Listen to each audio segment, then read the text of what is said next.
Okay, so we are going to be making a tree. I'm going to shorter handle here. I'm working with some pretty thick rod. I think this is maybe 14 millimeter. And I'm just attaching a handle on this end.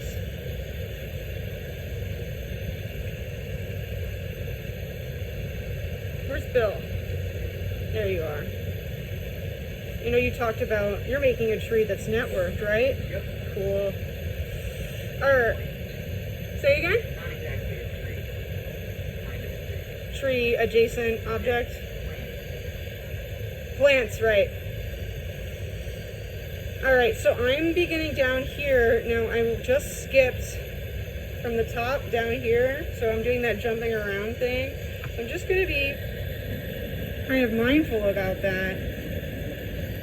And I'm starting and I'm condensing this into a thick section.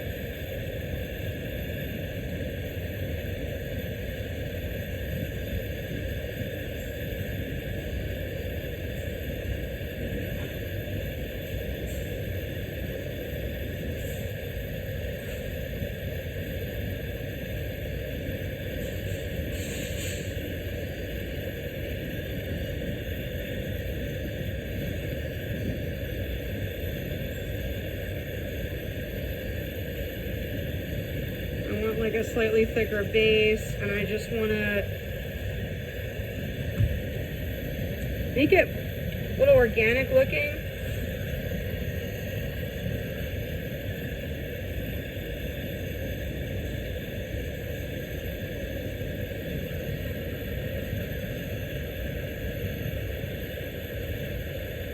So it's not straight out the box rod, which just looks so perfect and smooth.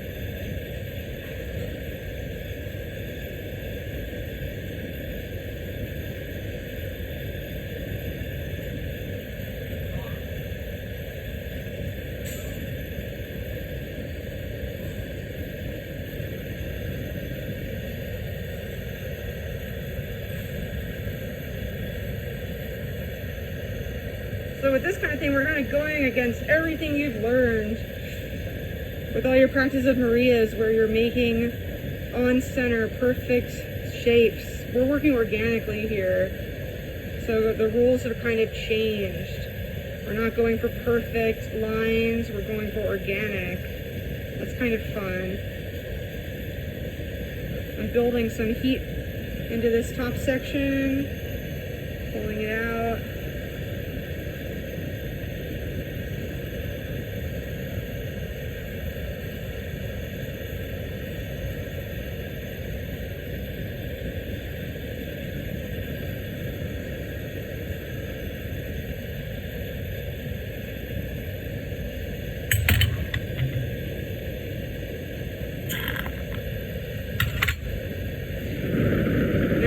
Back down. I'm going to give a little texture.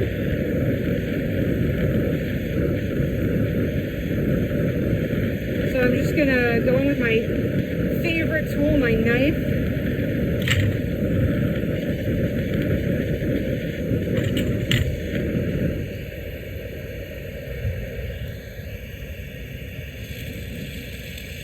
Spot heating.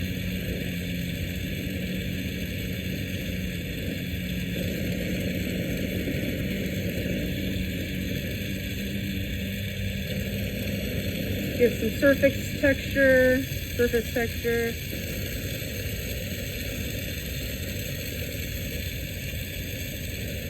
I don't want to heat it, you know, I work hot, so I'm kind of used to balancing gravity, and I kind of work fast with demos, so I'm compensating for heating it. It's going to start to bend, so I put it down on my graphite, but you can work slower and a little colder. And it won't move as much. Just different ways of working kind of give different methodologies and slightly different strategies.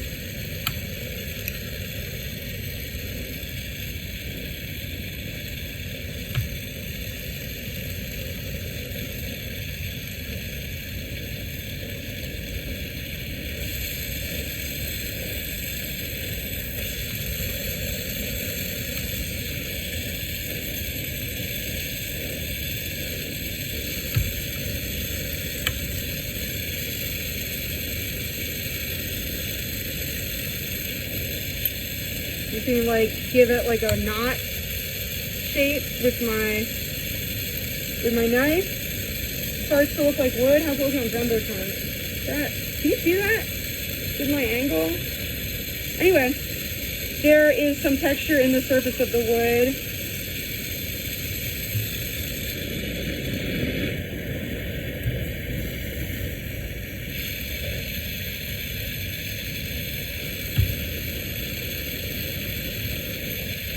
Never underestimate what a little texture, what a little line here and there will do. It really does so much. Adds like a kind of visual color. Even if it's clear, it tells a whole new story.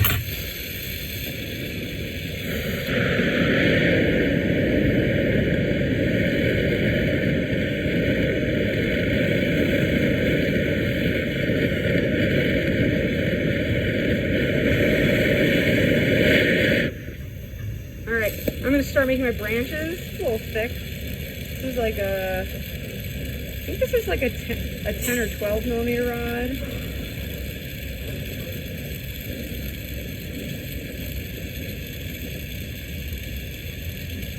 I really want these to be a hot steel.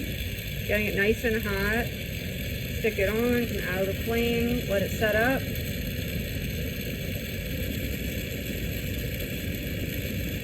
And I wait. I don't want to pull it yet, so then it will just pull off what I just added, and then you can hit it with the flame if it's not a hot steel yet. Now we're going to pull it out. We're going to build some heat base into this. Yeah. Say it again.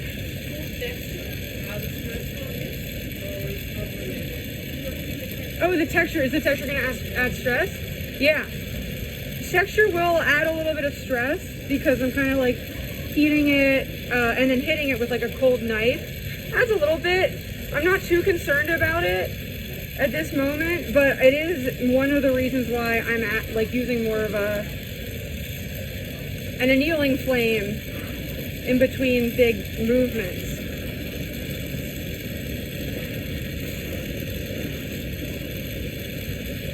Great question.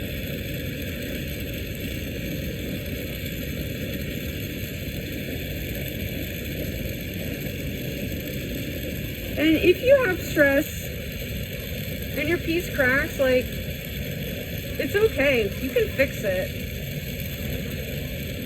It's boro. Like, I've had pieces like crack in half, and I'm pretty maybe stubborn, or like if I put a lot of time into something, I don't want to like remake it.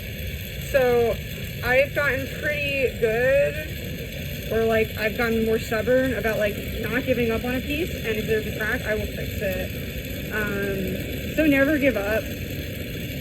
Hopefully a piece will crack and I'll show you how to fix it. But really it's just about using like an annealing flame, but like a really aggressive annealing flame. Starting gentle and then making it more aggressive, building that heat into it, and then making your torch focused and hot and getting a detailed spot heat. So don't let like fears of stress ruin your life. It's just a good thing to be aware of. That's why I like to have the stress talk. So I'm just building the heat and I'm not pulling out yet. I like to do these in one fell swoop, one pull. Makes it more smooth.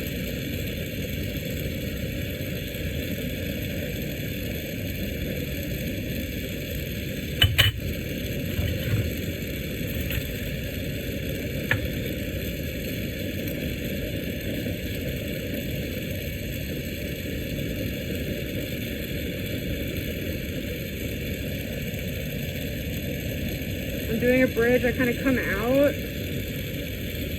bend it at like a little bit of an angle so the piece isn't under tension, because you can bridge and put it under tension, and then if you go and heat that piece, it's going to like be pulled back like a spring.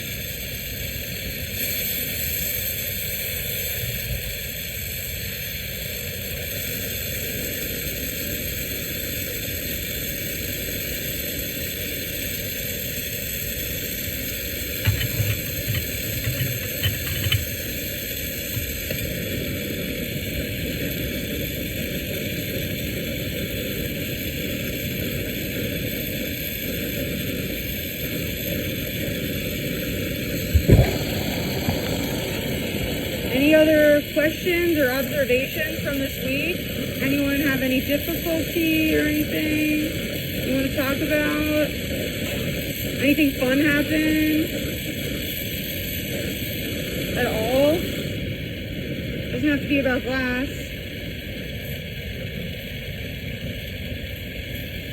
I'll tell you something fun I did. Last weekend I brought my flameworking setup to a festival, and I made glass animals for kids, while they watched. All day. It was so fun. They loved it. Huh? It was in Chestnut Hill, which is in northwest Philadelphia. That's where I'm from. It's it is in the city, but it's right on the edge. In the northwest. What'd you say? Oh, really? Where in Philly are you? Oh, Manning. Oh, yeah. So you know Chestnut Hill. Yeah, we're pretty close.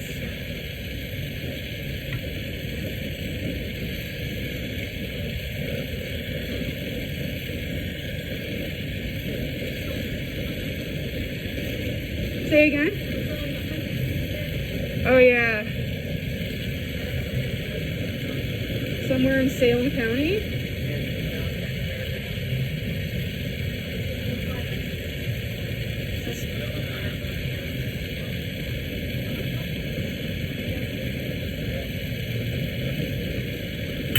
I hope you guys sell a lot of pumpkins.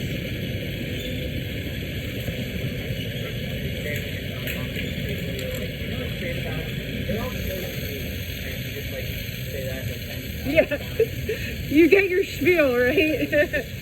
You gotta have your little 5-second thing you tell people in response to whatever it is they say. It's true, each one is unique. I find that when I'm doing sales and stuff, if I bring my torch, I get so many more sales. They're bringing a setup? That's good.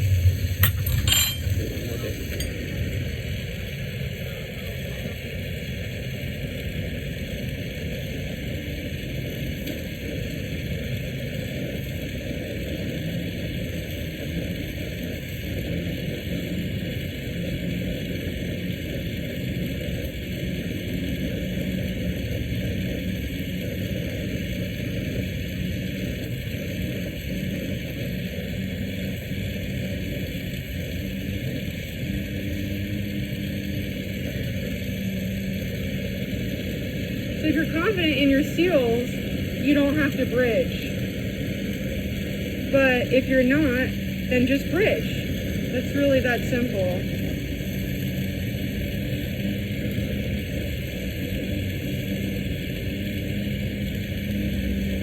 I really like the way bridging looks sometimes. I think it looks super cool, even though it's not really part of the piece.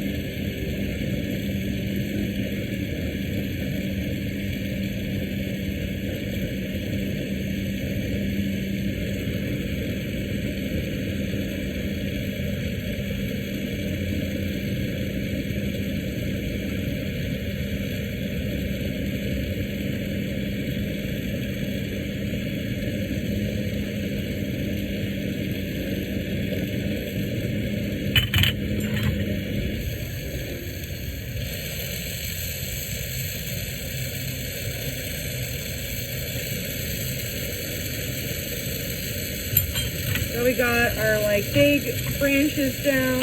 Now I'm gonna go and make some smaller branches on top of the big branches.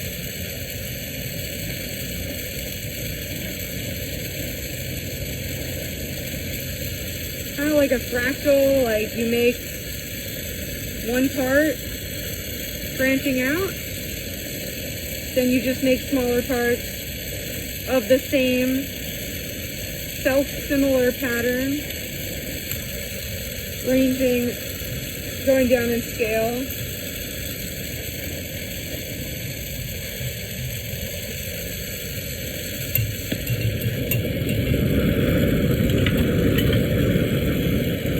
You really need to, when you're working with these torches, you really gotta open your valves a lot.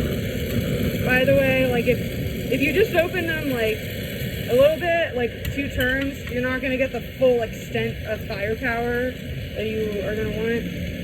So just a reminder to really exercise your wrists and open up your valve blowaway. Every torch is gonna have its own unique idiosyncrasies, personality. Each one's a little different.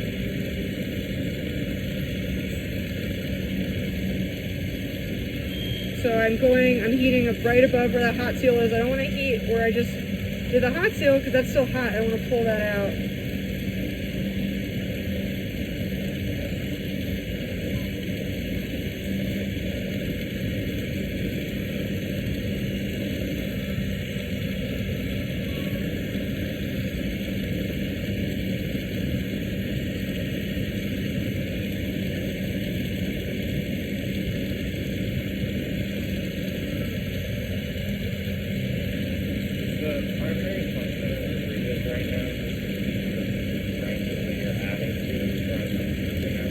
Yes, exactly. The primary function of my bridges is to keep the branches in place so I can go ahead and heat this. I don't even care if it moves, because it won't. I don't care if it gets that hot. I can make it a nice hot seal. That's why I kept them on. That's why bridges are so dope.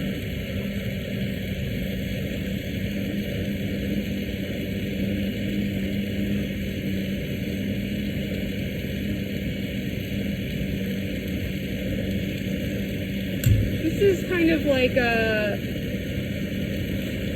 generic wintry tree, but you can make any kind of tree. You can make a baobab, evergreen.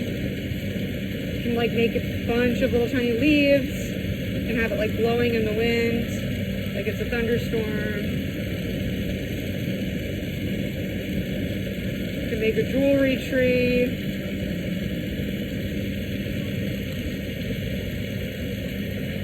Going to put a few more branches on.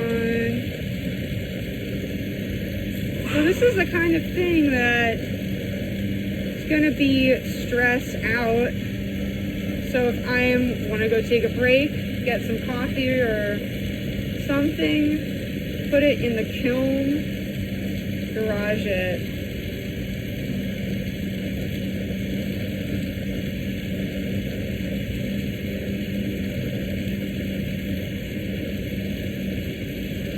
Especially the thick base.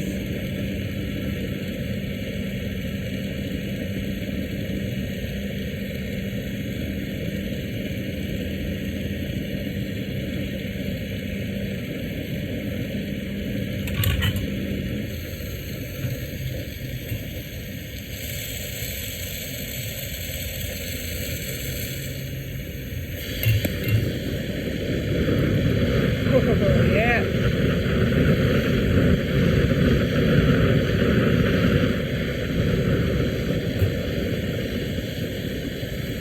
I'm gonna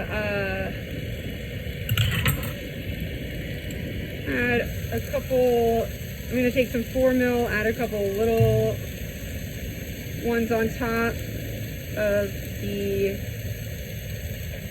small branches. So that's what I mean by like it's fractal kind of. So this might in bridge, so I'm kind of like winging it, compensating for gravity if it gets hot.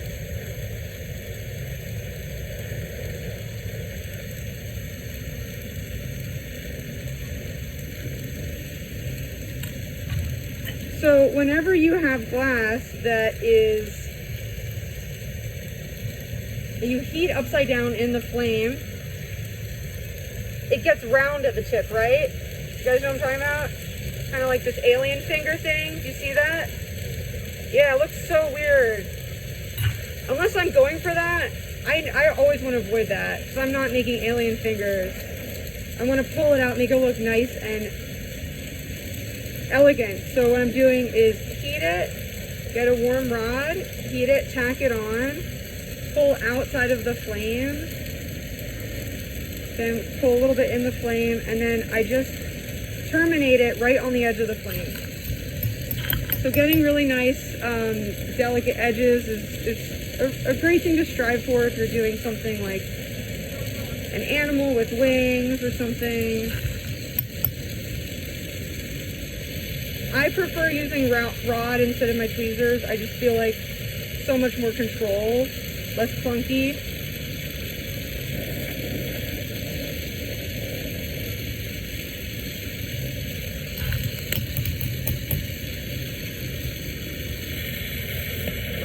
Yeah. Before I didn't really know much about soot.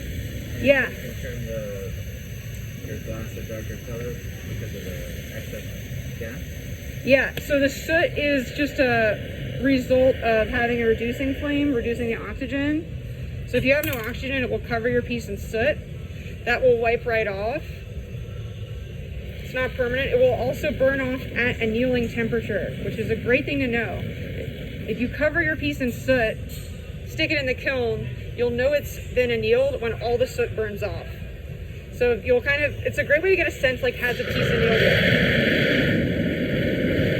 Is a piece starting to anneal? Now when you're flame annealing, the annealing temperature of the flame is right above when the temperature when the soot comes on, when the soot burns off. So this soot is starting to burn off, so I know this is an annealing flame. You can also see there's like a kind of a dull red glow in the glass. You have to look sometimes above your didiniums. You can see a dull red glow. When you start to look for it, you'll be able to notice it more and more. That's annealing. So these are visual ways where you can tell if it's annealing or not. When I learned that, like about the annealing flame, it was so helpful because like I thought an annealing flame was just like you cover it in soot and that's somehow annealing it. But it's an indicator that it's right above annealing temperature. So great question. All right, so. If your piece is cracked, then you can cover it and stir it. Yeah, that's what I do. If my piece is cracking, I will start with a gentle, all-encompassing flame. So you'll cover it in soot. This just sort of bathes the thing, and it's less than annealing temp, but it's nice and gentle. If you can't make it to the kiln, I do that. Then I slowly increase oxygen. Give myself like kind of aggressive, bushy, kind of like a witch's broom.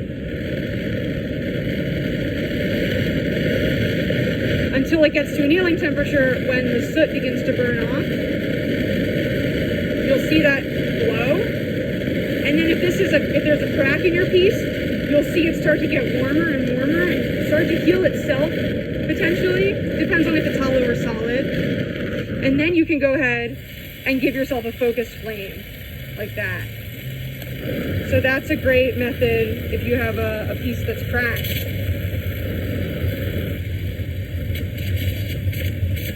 I'll generally do, if my piece cracked, like if it's like a big piece, I'll generally do that. Flame anneal it, fix the crack, then pop it in the kiln for a while, just to like let it get over its trauma of cracking. Just gonna bend the tip of this, make it look a little more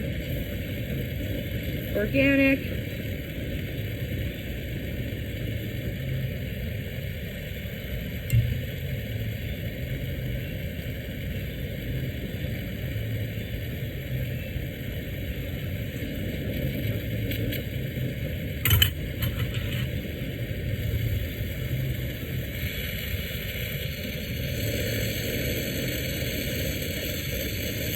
Take the bridges off.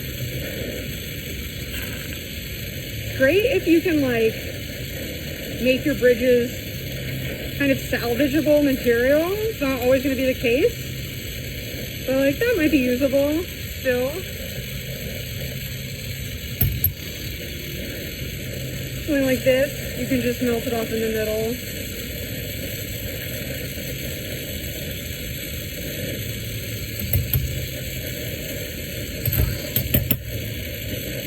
Always have a bucket of water for your tweezers. They'll get a little hot if you're taking off bridges or doing something that requires a lot of pinching and pulling. So you can just dunk them in the water if it gets sticky.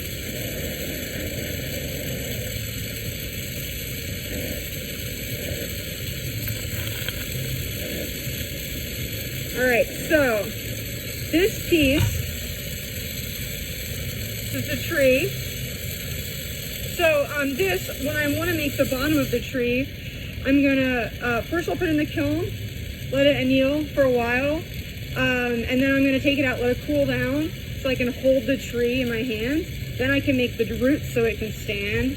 So when I'm making the roots, I'll make like a tripod thing, so it'll be like 2, 3. You can make the handle a root, pull it out in one direction, and then make 2 more. And then you can add more roots onto it as you please. But you want to have at least like 3 points of touch, like 3 points of contact. It's really all you need. You don't need 4.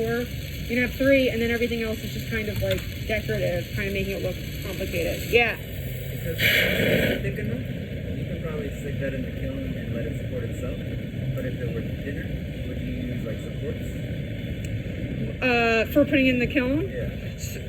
For like, is the concern like, would it move in the kiln, or? Well, like damaging your branches if they were really thick. Because you're going to essentially rest it on the branches, yeah? Oh, in the kiln? Yeah. Yeah, I'm not worried about it. No. Well, Like, if they were thinner, would you be more concerned? oh, like supporting its weight on thin branches? Not really. Class is strong. Yeah, great. I mean, I'm glad you asked that because it's a great question. And sometimes like we can take for granted, but like class is strong. Like it can support its weight, especially if it's a hot seal. If it's a cold seal, then all bets are off. That's why you want to make sure they're hot seals, because it sucks if something breaks off in the kiln. But no, even if these were thinner, I wouldn't really be worried about if they were hot seals. You know, if you're concerned, you can bridge them, but this is Boro, baby. So